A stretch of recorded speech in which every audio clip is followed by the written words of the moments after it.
Hello friend, welcome back to my video. आज की इस वीडियो में हम लोग आरआरबी एएलपी से जुड़े टॉप 30 प्रश्नों करेंगे और प्रश्नों का सेक्शन रखा गया केमिस्ट्री। और ये सारे प्रश्न जो है आपके एग्जाम के दृष्टिकोण से काफ़ी ज़्यादा महत्वपूर्ण है, वेरी इंपॉर्टेंट है। ठीक है, तो चलिए वीडियो को शुरू करते हैं। शुरू करने से पहले अगर वीडियो अच्छा लग रहा हो इस सीरीज में तो प्लीज़ वीडियो को लाइक कर दीजिएगा, हो सके तो चैनल को सब्सक्राइब कर लीजिए इसी टाइप के और भी वीडियो के लिए। तो चलिए आगे बढ़ते हैं वीडियो में पहले क्वेश्चन की तरफ। पहला क्वेश्चन है आज का, परमाणु भार का अंतर्राष्ट्रीय मानक क्या है? H1, N15, O16 या C12? याद रखिएगा परमाणु भार का जो अंतर्राष्ट्रीय मानक होता है ये है C12। ऑप्शन नंबर डी सही होगा। आगे बढ़ते हैं अगले सवाल की तरफ। अगला सवाल है, निम्नलिखित में से किसने आणविक सिद्धांत का प्रतिपादित किया था? John Dalton, madam Curie, Chadwick या फैराडे? तो जो आणविक सिद्धांत था ये प्रतिपादित किया गया था जॉन डाल्टन के द्वारा। ऑप्शन नंबर ए सही होगा। आगे बढ़ते हैं अगले सवाल की तरफ। अगला सवाल है, किसी परमाणु के बाह्यतम कक्षा में कितने इलेक्ट्रॉन रह सकते हैं? 10, 8, 6 या 20? देखिए, बाह्यतम कक्षा में कुल कितने इलेक्ट्रॉन रह सकते हैं ये सवाल है। इसका सही जवाब होगा 8। ठीक है, क्योंकि 8 के बाद वो क्या करता है, दूसरा कक्षा में मूव कर जाता है। ओके, आगे बढ़ते हैं। अगला सवाल है, सोडियम परमाणु के कोर इलेक्ट्रॉन की संख्या कितनी है?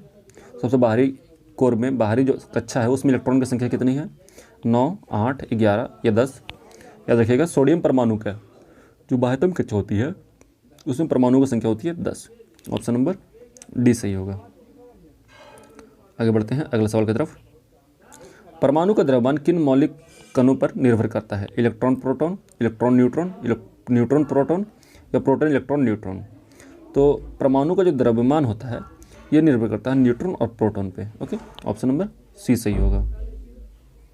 आगे बढ़ते हैं अगला सवाल है, अनिश्चितता का सिद्धांत का प्रतिपादन किसने किया था? हाइजेनबर्ग, पाउली, रदरफोर्ड या ट्रेवेरनस? तो अनिश्चितता का जो सिद्धांत था इसका प्रतिपादन किया गया था हाइजेनबर्ग के द्वारा। ठीक है, ऑप्शन नंबर ए, इसको प्रिंसिपल ऑफ अनसर्टेनिटी कहा जाता है। आगे बढ़ते हैं अगला सवाल है, नाभिक की खोज रदरफोर्ड ने किन कणों की सहायता से की थी? गामा कण, बीटा कण, एक्स कण या फिर अल्फा कण? तो रदरफोर्ड ने जब नाभिक की खोज की थी तो ये किया गया था अल्फा कणों के माध्यम से। ठीक है, ऑप्शन नंबर डी सही होगा। आगे बढ़ते हैं अगले सवाल की तरफ। अगला सवाल है, किसी तत्व की रासायनिक प्रकृति निर्भर करते हैं इलेक्ट्रॉन पर, न्यूट्रॉन पर, संयोजी इलेक्ट्रॉन पर या प्रोटॉन पर? तो जो रासायनिक प्रकृति होती है किसी भी तत्व की ये निर्भर करती है उसके संयोजी इलेक्ट्रॉन पर। ठीक है, उसके पास कितने इलेक्ट्रॉन है। आगे बढ़ते हैं अगला सवाल है, किसी तत्व के रासायनिक गुण किस पर निर्भर करते हैं? परमाणु संख्या, द्रव्यमान संख्या, परमाणु द्रव्यमान भार या परमाणु भार?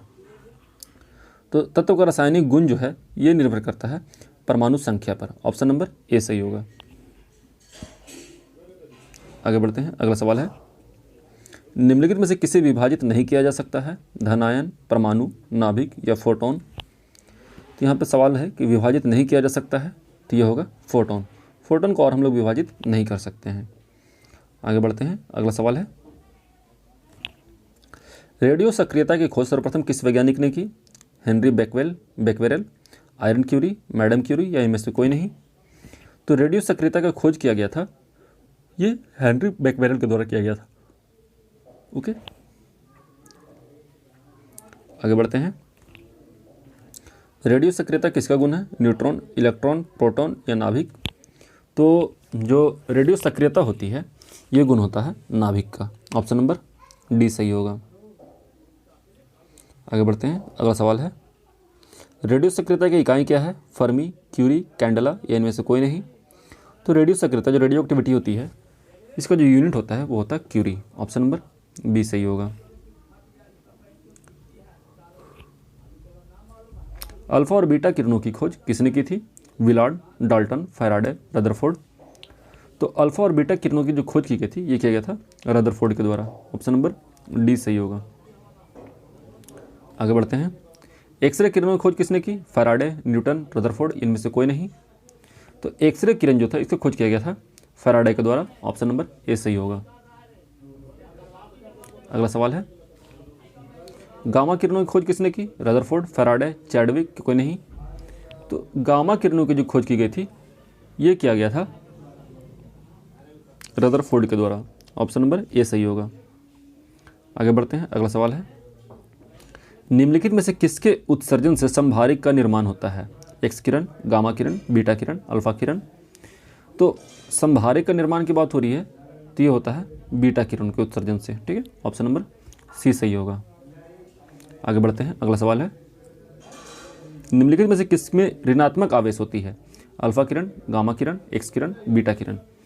तो ऋणात्मक आवेश की बात हो रही है तो ये होती है एक्स किरण में। ऑप्शन नंबर सी सही होगा। आगे बढ़ते हैं, अगला सवाल है, बीटा किरणें किस प्रकार का आवेश वहन करती है? ऋणात्मक, धनात्मक, शून्य आवेश, इनमें से कोई नहीं।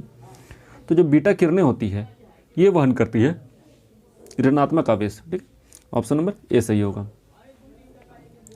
आगे बढ़ते हैं, निम्नलिखित में से किस किरण की आयतन क्षमता सबसे कम है? अल्फा किरण, बीटा किरण, गामा किरण या इनमें से कोई नहीं।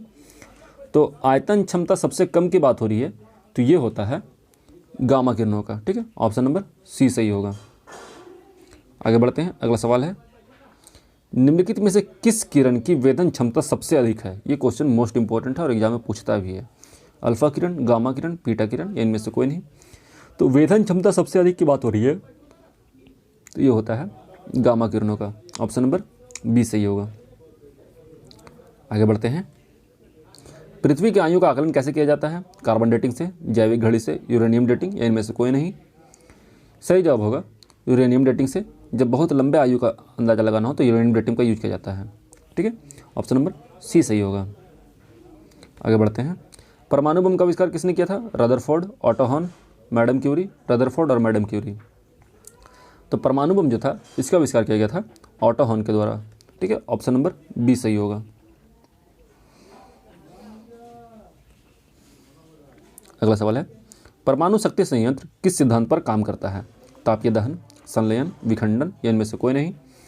तो परमाणु शक्ति सिद्धांत जो है ये काम करता है विखंडन पे। ठीक है, ऑप्शन नंबर सी सही होगा। आगे बढ़ते हैं, सूर्य से ऊर्जा उत्सर्जित होती है रासायनिक अभिक्रिया से, कोयला जलने से, नाभिकीय विखंडन, नाभिकीय संलयन। तो सूर्य में जो ऊर्जा उत्पन्न होती है ये उत्पन्न होती है नाभिकीय संलयन से। ठीक है, ऑप्शन नंबर डी सही होगा। आगे बढ़ते हैं, कार्बन डेटिंग निम्नलिखित में से किसकी आयु निर्धारण में उपयुक्त होता है? पौधे, चट्टान, जीवाश्म ये सभी। सही जवाब होगा जीवाश्म के। जीवाश्मों के आयु निकालने के लिए हम कार्बन डेटिंग का यूज करते हैं। ओके, आगे बढ़ते हैं, अगला सवाल, हाइड्रोजन के समस्थानिकों की संख्या कितनी है? 5, 3, 2 या 4। तो हाइड्रोजन के जो कुल समस्थानिक हैं ये हैं 3। आगे बढ़ते हैं, अगला सवाल, सर्वाधिक संख्या में समस्थानिक किसके पाए जाते हैं? Lead, uranium, polonium, hydrogen. तो सर्वाधिक संख्या में समस्थानिक की बात हो रही है तो ये होगा पोलोनियम का। आगे बढ़ते हैं, अगला सवाल, निम्नलिखित में से किसके उत्सर्जन से संभारिक उत्पन्न होते हैं? अल्फा किरण, बीटा किरण, गामा किरण या एक्स किरण। तो बात हो रही है किसके उत्सर्जन से संभारिक उत्पन्न होते हैं तो ये होते हैं बीटा किरणों के उत्सर्जन से। ठीक है, ऑप्शन नंबर बी सही होगा। आगे बढ़ते हैं और आखिरी सवाल आज का, निम्नलिखित में से किस यौगिक की आकृति चतुष्फलकीय होती है? जल, अमोनिया, एसिटिलीन, कार्बन टेट्राक्लोराइड। तो किस यौगिक की आकृति चतुष्फलकीय होती है? इसका सही जवाब होगा कार्बन टेट्राक्लोराइड। ठीक है, ऑप्शन नंबर डी सही होगा। ठीक है फ्रेंड, आज की वीडियो में इतना ही। हम लोगों ने केमिस्ट्री के प्रश्न किए हैं, ये जो है आपके आरआरबी, किसी भी आरआरबी एग्जाम के लिए, चाहे ग्रुप डी हो, चाहे एनटीपीसी हो, चाहे कोई भी एग्जाम हो, टेक्नीशियन हो, जेई हो और एसएससी के एग्जाम के लिए काफ़ी ज़्यादा इंपॉर्टेंट है। उम्मीद है वीडियो आपको अच्छा लगा होगा। मिलते हैं नेक्स्ट वीडियो में, तब तक के लिए जय हिंद जय भारत। अपना ख्याल रखिएगा। अगर वीडियो अच्छा लगा तो प्लीज़ वीडियो को लाइक करके चैनल को सब्सक्राइब कर लीजिए। ठीक है, मिलते हैं नेक्स्ट वीडियो में, तब तक के लिए जय हिंद जय भारत। अपना ख्याल रखिएगा and finally thanks for watching.